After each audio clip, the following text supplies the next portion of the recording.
Hello friends, আজকে আবার আমরা বেরিয়ে গেলাম। আমার ছেলের আজকে জন্মদিন, তো সেই জন্য আজকে আমরা মনে করলাম যে চলো জন্মদিনটা আজকে বানানো যাক আমার ননদের বাড়িতে। তো আমরা রওনা দিলাম, এখন আমরা রাস্তায় বেরিয়ে গেছি। তো এখন মেয়ে, আমি আর আমার ছেলে চলে যাচ্ছি প্রাচীন মায়াপুর না, জায়গাটার নাম হচ্ছে কি, আমি বেশ ভুলে গেছি কি জায়গাটার নাম, জানি না। যাই হোক, কিছু একটা জায়গা হবে, ভুলে গেছি এই মুহূর্তে, আমার মনে পড়ছে না।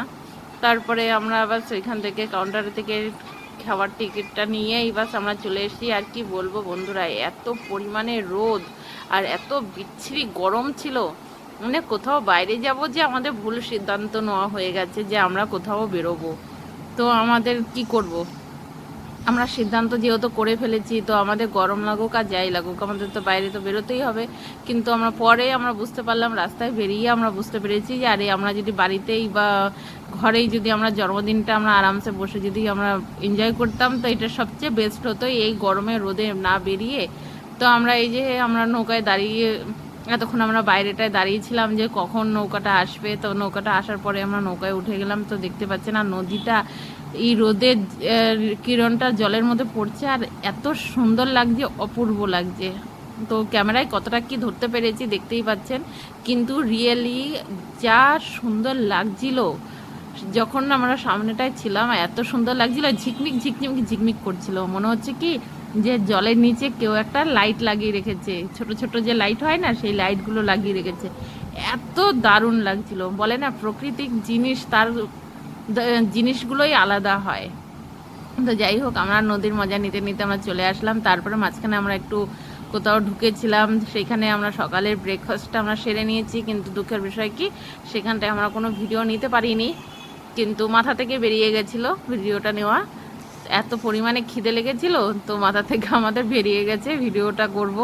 তো যাই হোক, পরে আমরা যখন নাকি আমরা নৌকায় এই টোটো গাড়িতে বসেছি, তখন মনে পড়লো যে আরে ওই জায়গার ভিডিওটা আমাদের নেওয়া হলো না, তো বড় মিস করে ফেললাম। তো কোনো ব্যাপার না, তো আমরা দেখতে দেখতে চলে আসলাম আমার ননদের বাড়িতে। তো এই যে আমরা ঢুকে গেছি, আমার ননদের বড় এই যে গেটের সামনে দাঁড়িয়েছিল। তারপরে বাস ঘরে ঢুকেই কিছুক্ষণ বিশ্রাম নিয়ে তারপরে আবার চলে যাচ্ছি। এটা হচ্ছে আমার ননদের ছেলের বউ, বড় ছেলের বউ। তো ইনি যাবে স্নান করতে পুকুরে। তো ইনার সাথে আমি বললাম যে চলো একটু যাই, তোমার সাথে একটু পুকুর পাড়টা একটু ঘুরে আসি, ভালো লাগবে। এই গরমে তো ঘরের ভিতরে ভালোই লাগে না, একটু যদি বাইরে আসি। আর যার জন্য বাইরে এসেছি সেটা তো হলোই না, বাইরে এসেছি মনে করলাম কি পুকুর পাড়ের দিকে একটু ঠান্ডা হাওয়া টাওয়া হবে। ও মা, পুকুর পাড়ে গেছি, সেখানেও দেখি প্রচণ্ড রোদ, এত রোদ, রোদের কারণে পুকুরের জলই শুকিয়ে গেছে।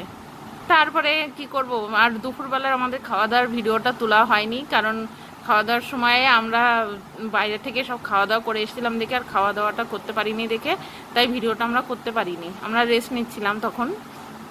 তারপরে সোজা চলে আসলাম ছেলের কেক কাটাতে। তো ছেলে এই যে কেক কাটছে জন্মদিনের।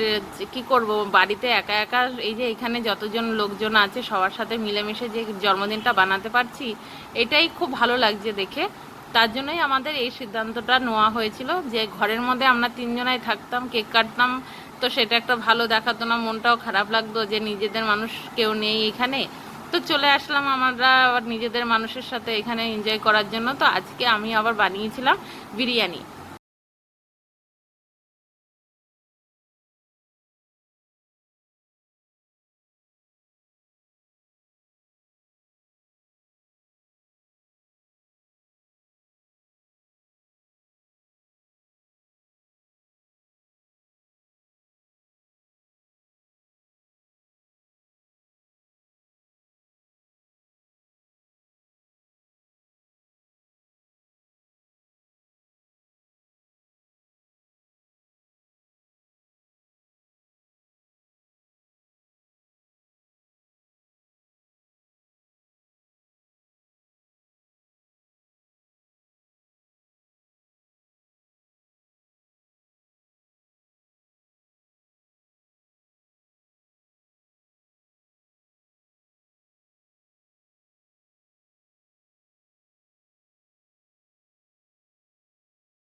যেটা নাকি একটু মন থেকে বানানোর চেষ্টা করি না, সেটাই এরকম হয়ে যায়।